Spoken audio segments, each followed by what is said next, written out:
Hello parents, good morning. आप काम में बिजी हो, बच्चा रेस्टलेस है और आपको एक सिंपल सोल्यूशन लगता है कि चलो कार्टून दिखा देते हैं। बस एक क्लिक और पूरा घर शांत हो जाता है।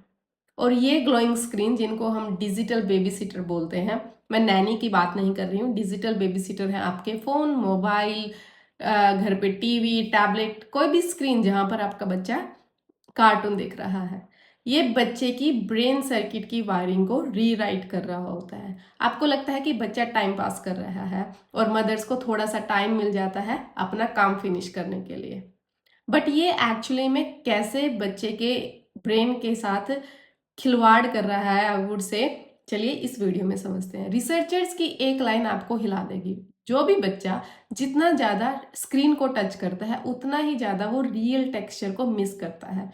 फॉर एग्जाम्पल, बच्चा जितनी देर फ़ोन के साथ या टैबलेट के साथ बाउंड रहेगा वो उतनी देर किसी और चीज़ को टच नहीं कर रहा। फॉर एग्जाम्पल, मिट्टी, पानी, कागज़, बोल, कपड़े, कुछ भी जो भी हमारे घर पे अवेलेबल है वो उनको टच नहीं कर रहा है। तो इसका रिजल्ट क्या होता है कि ब्रेन की वो सर्किट्स जिनके through fine motor skills develop होती हैं, जैसे कि चम्मच पकड़ना, ब्लॉक्स को स्टैक करना, बटन बंद करना, वो अंडर स्टिमुलेटेड रह जाते हैं। जब हम देखते हैं कि हम बच्चे को बोलते हैं कि चलो देख लो थोड़ा सा मोबाइल, मम्मी काम खत्म कर लेगी, तो हम सोचते हैं कि हम बच्चे के साथ पीस बाय कर रहे हैं, बच्चा थोड़ा सा शांत रहेगा और काम हम अपना खत्म कर लेंगे। लेकिन उनकी न्यूरल वायरिंग वो एक्चुअली डिस्टर्ब हो रही है। खुद से इमेजिन करो कि सेंचुरीज तक, या फिर जब हम खुद बच्चे थे तो हम क्या एक फ्लैट ग्लास स्क्रीन के आगे पूरा दिन बैठे रहते थे?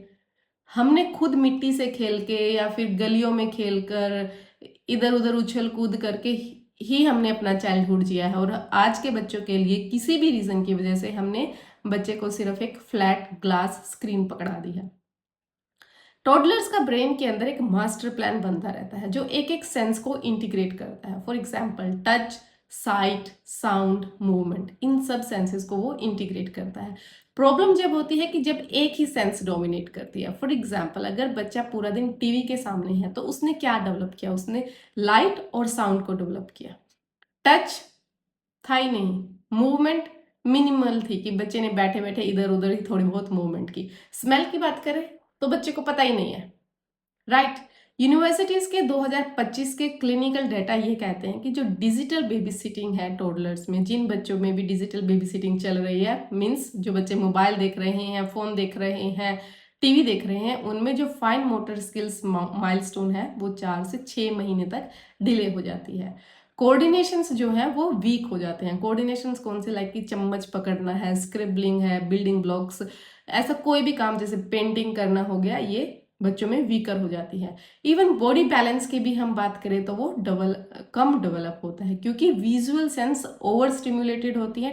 टीवी देख देख के विजुअल सेंस जो है वो ओवर स्टिमुलेटेड होती है और जो इनर ईयर सेंस है वो अंडर स्टिमुलेटेड रहती है। पेरेंट्स को लगता है कि हमारा बच्चा तो बहुत स्मार्ट है क्योंकि उसने अल्फ़ाबेट, राइम्स, ABCD सब कुछ टीवी से सीख लिया है। लेकिन उनका ब्रेन किस तरीके से काम कर रहा है या फ्यूचर में कैसे काम करेगा वो यहीं से बनना शुरू होता है। ये आज हम बच्चे को कैसे फाउंडेशन दे रहे हैं उस पर डिपेंड करता है। सबसे बड़ी बात, जब बच्चे खेल रहे होते हैं तो वो सेंसेस के थ्रू पूरा बॉडी मैप बनाते हैं।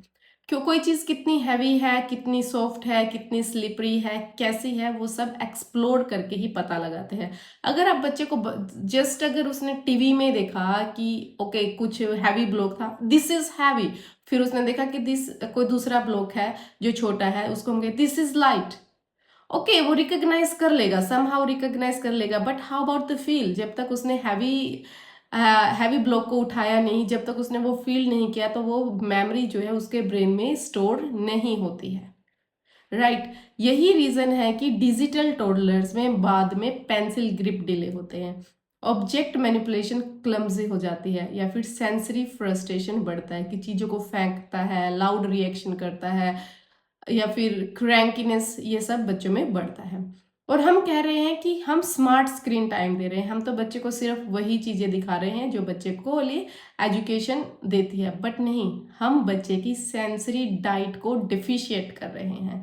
बच्चे में 2 तरीके की डाइट रहती है। लाइक खाना, बच्चे ने क्या खाना है, क्योंकि खाने से बच्चे को एनर्जी मिल रही है, उसको ब्रेन जो बच्चे की बॉडी का हाफ पार्ट यूज करता है, उसको भी एनर्जी चाहिए। तो हम बच्चे की खाने की प्लेट बेशक हमने ठीक कर दी है, वहां पर भी बहुत प्रॉब्लम रहती है, बट हमने वो ठीक कर दी है, तो हमने टीवी दिखाना शुरू कर दिया या टीवी दिखा के हम बच्चे को खाना खिला रहे हैं।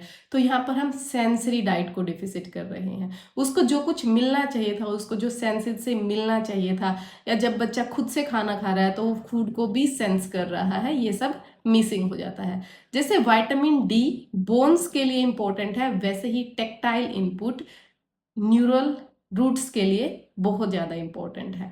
सबसे इंपॉर्टेंट बात, गट और ब्रेन के बीच कम्युनिकेशन के लिए भी मूवमेंट होनी जरूरी है, टेक्टाइल इनपुट जरूरी है। जब टोडलर पूरा दिन सिडेंटरी स्क्रीन टाइम करता है तो ब्लड सर्कुलेशन और डाइजेस्टिव रिदम दोनों स्लगिश हो जाते हैं। इसलिए पेरेंट्स अक्सर कंप्लेन करते हैं कि टीवी देखते हुए खाना खाता है और फिर कॉन्स्टिपेशन हो जाती है। ये सिर्फ खाना खाने की हैबिट नहीं है, ये है एक फुल सेंसरी मोटर डिस्कनेक्ट। ये हमें समझना बहुत ज़्यादा जरूरी है। अब ये नहीं है कि हम पूरा स्क्रीन को ही विलेन बना देंगे, लेकिन कॉन्टेक्स्ट चेंज करना बहुत ज़्यादा जरूरी है। क्या कॉन्टेक्स्ट चेंज करना है? First 1G rule. 1G rule क्या है कि 1 आवर ग्राउंड रूल, उसको प्लेग्राउंड प्ले करना ही करना है। Replace passive watching with hands on doing, कि पानी डाल रहा है, प्लांट्स को पानी दे रहा है, स्टैकिंग कर रहा है बिल्डिंग ब्लॉक्स की, क्ले मॉडलिंग कर रहा है, ऐसी ऐसी एक्टिविटीज प्लान करो। एक्टिविटीज बनाने के चक्कर में अपने घर को सर्कस बनाने की जरूरत नहीं है। अगर आपका बच्चा ऑटोमेटिकली बाहर जाके प्ले कर रहा है, अच्छे से खेल रहा है, that's also enough. Digital detox, कि सोने से 1 घंटा पहले 2 घंटा पहले टीवी को बंद कर दो, ताकि ब्रेन को ओवर स्टिमुलेशन ना हो और ब्रेन को काम होने का मौका मिले। बच्चे को मैसी प्ले करने दो, बच्चे को मिट्टी में खेलना है, बच्चे को कहीं भी खेलना है तो उसको मैसी प्ले करने दो। अगर हम सोचते हैं कि सैंड में या मिट्टी में इतने ज्यादा माइक्रोब्स होते हैं, बच्चा बीमार हो जाएगा, ऐसा नहीं है। बच्चे की इस टाइम पर इम्यूनिटी बन रही होती है, हमने बच्चे की इम्यूनिटी को और ज्यादा ट्रेन करना है। जितने ज्यादा जर्म्स के कांटेक्ट में आएगा, बच्चे की बॉडी सीखेगी कि ये जर्म्स हमारे लिए गुड जर्म्स हैं कि बैड जर्म्स है, और उनके लिए मेमोरी कैसे क्रिएट करनी है, और अगर वो बॉडी को अफेक्ट कर रहे हैं तो कैसे रिएक्ट करना है। बॉडी के पास अपने खुद के प्रोएक्टिव रिस्पॉन्स और रिएक्टिव रिस्पॉन्स रेडी होते हैं उन जर्म्स को जम से फाइट बैक करने के लिए। तो बच्चा कहीं भी खेल रहा है तो दैट्स नॉट अ प्रॉब्लम कि आपको लगेगा कि बच्चा बीमार हो जाएगा। तो इससे आप बच्चे की एक्चुअली इम्यूनिटी को स्ट्रॉन्ग बना रहे हो। और फैमिली के लिए, बच्चे के लिए ही नहीं बल्कि फैमिली के लिए भी नो स्क्रीन मील रूल बनाओ।